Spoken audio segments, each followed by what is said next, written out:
2 minute देखो, हल्ला नहीं करना। हम लोग सुगम गणित से अध्याय 1 वास्तविक संख्या मतलब शुरू कर रहे हैं एकदम। जो लड़का आया है वो भी देख सकता है दोबारा वीडियो को रोक करके, और जो नहीं आया है उसके लिए भी हेल्पफुल हो जाएगा। सबसे पहले वास्तविक संख्या के जानने से पहले हम इससे पहले वाला सभी संख्या को थोड़ा जान लेते हैं, जो पहले 6, 7, 8 में पढ़े हैं हम लोग, समझ आ रहा है। सबसे पहले प्राकृतिक संख्या के बारे में जानेंगे। प्राकृतिक संख्या क्या है? नेचुरल नंबर उसको अंग्रेजी में कहते हैं। गिनती के गिने जाने वाली सभी संख्या प्राकृतिक संख्या है जो 1 से शुरू होता है। पूर्ण संख्या के बारे में कोई पूछेगा, उसको अंग्रेजी में होल नंबर कहते हैं, W से उसको व्यक्त करते हैं। जब प्राकृतिक संख्या में 0 शामिल हो जाए, मतलब 0 से शुरू होगा तो उसको पूर्ण संख्या कहते हैं। पूर्णांक इंटीजर कहते हैं, जिसको I या Z से व्यक्त करते हैं। Z फॉर जहल, जो जर्मन भाषा में आता है, इसका अर्थ पूर्णांक है। सभी ऋणात्मक, धनात्मक और शून्य संख्या के समूह को पूर्णांक कहा जाता है।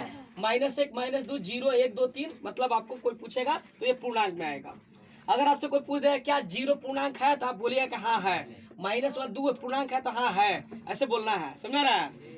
अगर कोई पूछ दे 0 प्राकृतिक संख्या है, तो आपको बोलना नहीं, क्योंकि इसमें 0 तो प्राकृतिक संख्या में नहीं होता है। क्या 0 पूर्ण संख्या है, तो हाँ है, यही चीज समझना है। अगर आपसे पूछेगा, आप चलिए कि परिमेय संख्या किसे कहते हैं? परिमेय संख्या का मतलब जिसे P/Q के रूप में व्यक्त कर सकते हैं, और इसमें दोनों में उभयनिष्ठ गुणनखंड नहीं होना चाहिए। Q का मान 0 भी नहीं होना चाहिए, हर का मान 0 नहीं होना चाहिए।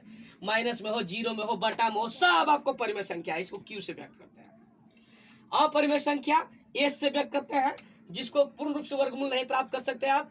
√2, √3, √5, आप देखिए 1.001 डॉट डॉट है, मतलब बढ़ते जा रहा है, अशांत है और अनावर्ती है, मतलब दोहरा रहा है, एक चीज नहीं है ना, भागते जा रहा है पॉइंट के बाद, और एक चीज नहीं आ रहा है। बार बार देखो 2 को 0 या 3 को 0 आ रहा है, अब 4 को 0 हो जाएगा, समझ रहा है, एक चीज रिपीट नहीं हो रहा है, तब इसको अपरिमेय कहते हैं। अब परिमेय में होता है कि अशांत होता है लेकिन आवर्ती होता है। अशांत होता है लेकिन क्या होता है? आवर्ती होता है। मतलब कोई ऐसे कर दे 1.33, समझ रहा, ऐसे कर दे, तो ये जो चीज है ना वो परिमेय में आ जाएगा, क्योंकि इसका 33 का बार बार रिपीट हो रहा है। 1.23 का अगर कोई ऐसे रेकरिंग कर दे, 2 का ऐसे रेकरिंग कर देगा, तो इसका मतलब कि अशांत है लेकिन आवर्ती है, एक ही चीज बार बार आ रहा है, तब उसको हम बोलेंगे परिमेय। लेकिन ये एक चीज नहीं आ रहा है, हाँ, तब इसको अपरिमेय बोलेंगे। याद रखना दिमाग में।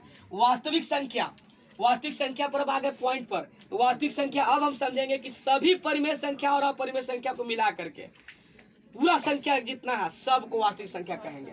चाहे वो रूट वाला हो, चाहे 0 हो, चाहे माइनस हो, प्लस हो, बटा वाला हो, सब संख्या को क्या कहेंगे? वास्तविक संख्या कहेंगे। तो यहाँ पर वही बोलता है कि परिमेय संख्या और अपरिमेय संख्या के सम्मिलन समुच्चय को वास्तविक संख्या कहा जाता है। R से व्यक्त करते हैं इसको। R फॉर रियल नंबर, -1, -2, 0, 1, 2, 3, 1/5, -2/3, √2, √3 आदि से, है ना।